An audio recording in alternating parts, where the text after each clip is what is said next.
All right, happy Saturday, everybody. Welcome into the show. Let's talk some Niners here. You're watching the San Francisco 49ers Report. Chase Sr. here with you. And as always, no matter where you are, how you're tuned in, thank you so much for making today's show a part of your day.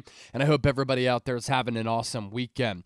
Coming up on the show, according to a report from an NFL insider, the Niners are expected to show interest in edge rusher Trey Hendrickson of the Cincinnati Bengals, and that's coming as we approach the NFL trade deadline. After Week 9, going into Week 10, and San Francisco, of course, looking for an upgrade to their pass rush to enhance it after the season-ending ACL injury to Nick Bosa. Before we get into all of that, don't forget to hit that subscribe button. If you want Niners coverage with news, analysis, reactions all day, every day, year-round, lock us in, join the movement, and subscribe today. The content is 100% free.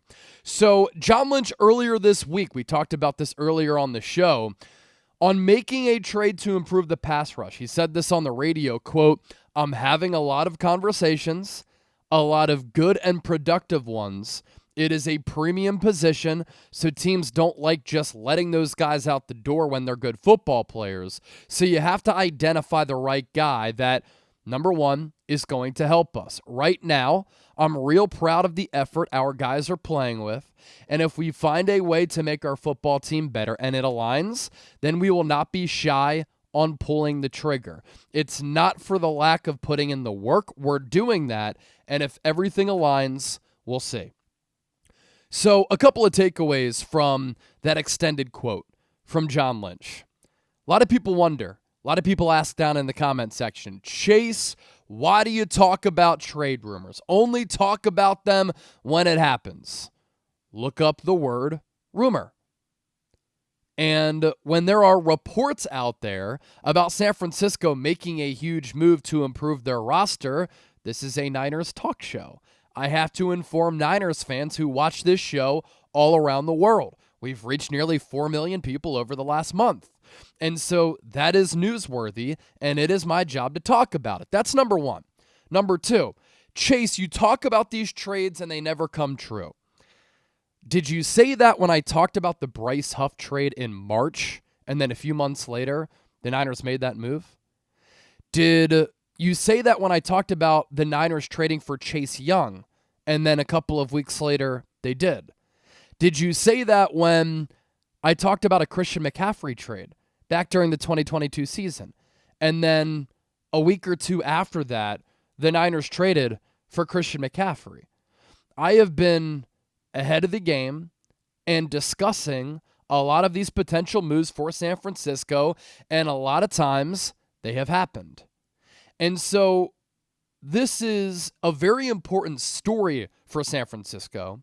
It's an important development for San Francisco. We're talking about a 4-1 team right now that is playing very well, despite a lot of injuries, despite losing 2 quarterbacks and having to play 2 quarterbacks because Mac Jones has been in and out of the lineup, Brock Purdy in and out of the lineup. This is a defense that is much further along than anybody thought. They're playing a lot of young players and a handful of rookies. San Francisco made it a point of emphasis this offseason to improve their rushing defense. They've gone from 29th to 8th. They're better on third downs, better in the red zone, and they're ahead of schedule on defense. And reinforcements are coming on the offensive side of the football. I think they're going to get better there. And so when you're the number 1 seed in the NFC currently, you are 4-1. You have won 3 games on the road. You're 3-0 inside the NFC East. Yet there is a glaring need, which is the pass rush. It is smart, it is savvy, and it makes sense for San Francisco to make a trade here. And then another reason why I talk about these things is because when you look at the track record of John Lynch and Kyle Shanahan, they have been very aggressive in making trades, especially in-season trades. 2019, when they were competing, ended up getting the number 1 seed in the NFC. Traded for Emmanuel Sanders. 2020, traded for Jordan Willis. 2021, traded for Charles Omenihu. 2022, traded for Christian McCaffrey. 2023, traded for Chase Young. Even last year, they traded for a defensive tackle.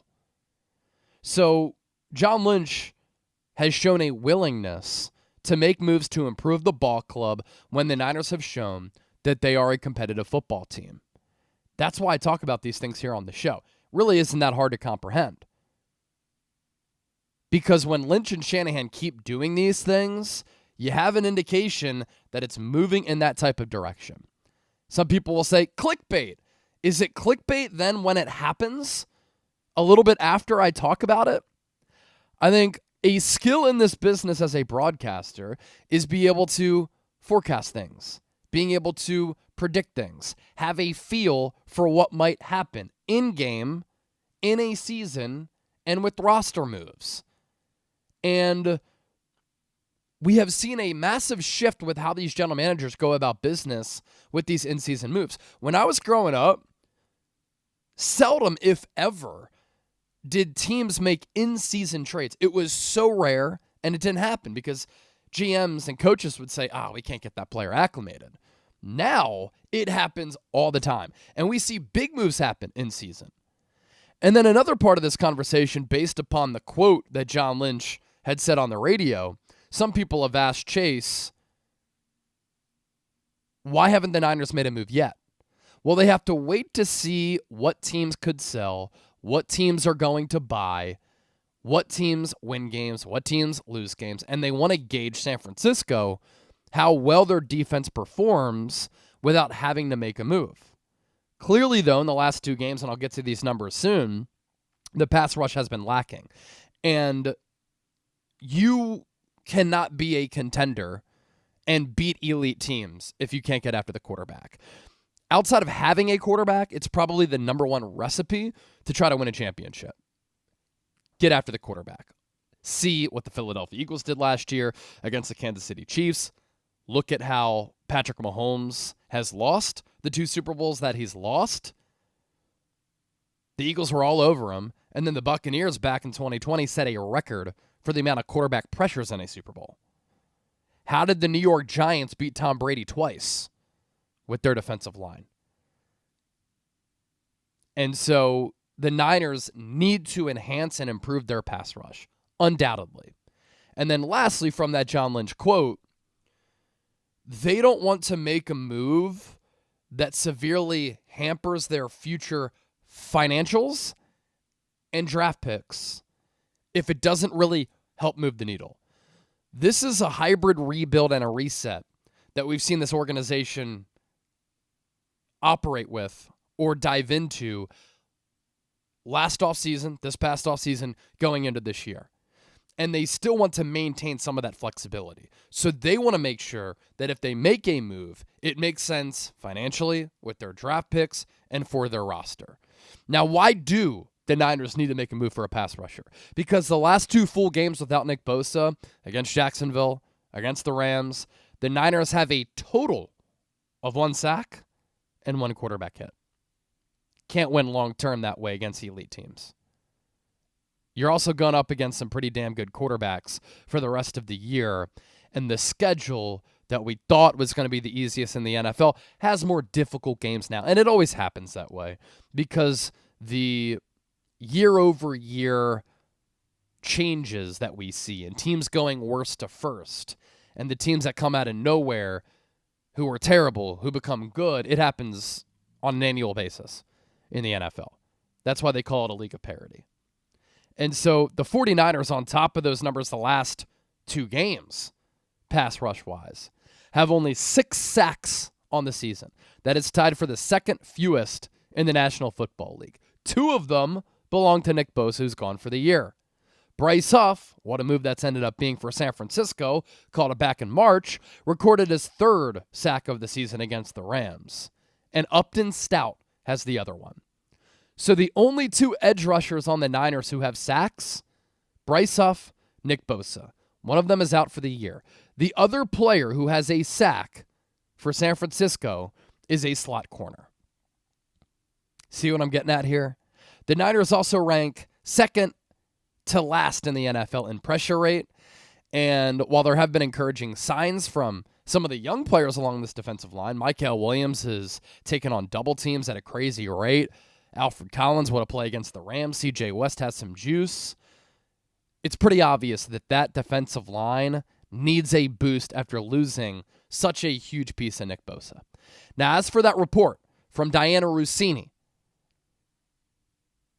she said this morning on The Athletic and on Twitter. 49ers general manager John Lynch says the team is exploring trade options on the pass rusher market ahead of the trade deadline. I expect them to check in on the availability of Cincinnati's Trey Hendrickson. As soon as Nick Bosa went down, I said, that is my number one trade target for San Francisco. The Bengals are already panicking, knowing that they're without Joe Burrow until December. Jake Browning went 0-3 in his starts. He was awful. They traded for Joe Flacco earlier this week. He's already going to start after a midweek acquisition on Sunday against the Green Bay Packers. He's not going to keep Cincinnati's head above water. He's an immobile quarterback who is 40 years old, playing behind one of the worst offensive lines in football, and that defense, which was awful last year, is awful again.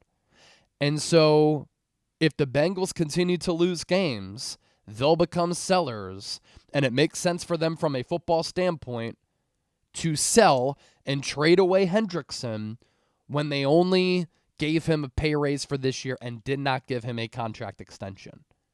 Their actions told us he is not in their long-term plans.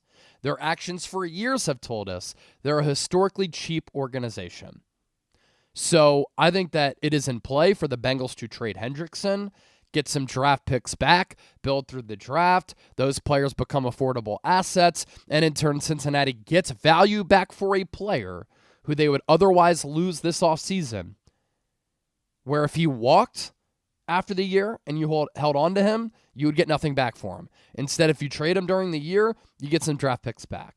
I do think San Francisco could get Hendrickson for a second-round pick or a third-round pick, somewhere in that neighborhood. And I think this would be a brilliant move for San Francisco. And right after Bosa got hurt, I had said, you got to make this move. This is the guy. Great scheme fit, great cultural fit. He's a team captain. He plays hard. He's been durable. No player in 2023 and in 2024 had more sacks than him, 17 and a half in each of the last 2 years. He already has 4 this year. You lose an elite player in Nick Bosa. You replace him with an elite player in Trey Hendrickson. He's on an expiring if you want to let him walk after the year. If you want to sign him to a long-term deal, once Bosa comes back, Bosa, Hendrickson, Mykel Williams, they can all share the field at the same time because in this Kyle Shanahan, Robert Saleh, Chris Kocurek defensive system and scheme, all of these pass rushers can play defensive end or defensive tackle. And if you come back in 2026 with a healthy Bosa off the ACL, Mykel Williams in year 2, and Hendrickson under contract on a new deal, and you have all of them on the field at the same time, 2 at defensive end, 1 at defensive tackle, or 2 at defensive tackle, 1 at defensive end, with another player at defensive end like a Bryce Huff, the Niners love that type of flexibility along the defensive line. John Lynch, make the move for Trey Hendrickson. All right, I am going to enjoy myself on this Saturday afternoon. I bought last-minute tickets to go to Texas, Oklahoma at the Cotton Bowl, the Red River rivalry. Can't wait for it. Going to be awesome. It's a bucket list item for me as a sports fan to try to go to that game. It's a spectacle between Texas and Oklahoma. John Mateer expected to get the start. He was playing awesome before that thumb surgery a few weeks ago. He got hurt in that win over Auburn. Arch Manning has been bad this year. Texas coming off a loss against Florida, their second defeat of the year. They lost to Ohio State in week 1. They are no longer in the top 25. You have Oklahoma, a top 10 team, and Texas trying to spoil their season, spoil the return of John Mateer, get a huge win to get back inside the top 25 to save their season. Texas loses, season over, and the questions around Arch Manning and Steve Sarkisian become pretty big for a team that was expected to be a national championship contender. So I'm going to dip out, hit that game. A little bit later, watch Cubs-Brewers, Game 5. Awesome game last night between the Mariners and the Tigers. 15 innings. The level of defense and pitching that we saw in extras was phenomenal. Baseball is actually my first love before football. Obviously now professionally I cover football, but I love baseball, and the intensity of the Major League Baseball playoffs is unmatched. I mean, it's right up there with NHL overtimes in the playoffs. It's just you're living and dying with every single pitch. There's no clock like there is with basketball or football.